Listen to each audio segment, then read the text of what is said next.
Uy pare, kumusta? Uy pare, eto, ayos lang. Ikaw, kumusta? May gusto sana ako sa'yo eh. Oh no!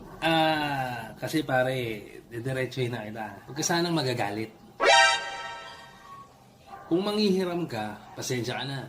Walang-wala talaga akong mapapahiram sa'yo. Kasi ano, may utang ka pa nga sa akin eh, na di mo pa binabayaran. Oo nga pare. Kasi ano, yung utang ko kasi ano pare, iaano ko na sana. Bakit di ka nga makapagbayad? Kailangan ko na nga yung budget. Kailan ka kaya makakapagbayad? Oh no! Bakit di mo pa diretsuhin? Oh no! Kasi pare ang hirap sa'yo. Inuuna mo pa yung pagtatalpak mo. Tapos pag natalo ka, hihiram ka na naman ulit sa akin. Hindi ka lang.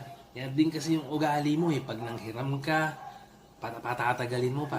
Tapos hindi mo rin kasi iniisip yung mga pinagkautangan mo. Sobrang haba na ng listahan mo sa akin eh. Ang dami mo ng utang. Yung bill ko nga ng kuryente, dumating na naman. Oh no! Paano ko babayaran? Wala kasi akong budget. Tapos naubusan pa ako ng gas. Sige lang. Huwag tumatawag. Sige. Hello. Sige. Ganun ba? Sige. Uwi na ako. Sige. Ano na pare? Babayaran ko sana yung utang ko sa'yo kasi nanalo ko sa talpak. Kaso, may dumating daw na bisita sa bahay. So, kailangan ng budget. Tumawag si Mrs. eh. Ano pa? Kaya yung utang ko sa'yo, baka next time na lang. Okay? Oh no! Ayaw mo kasi kung pasingitin eh. Dapat magbabayad na ako kanina eh. Sige pare ha. Baka hinintay na ako ni Mrs. eh. Next time na lang.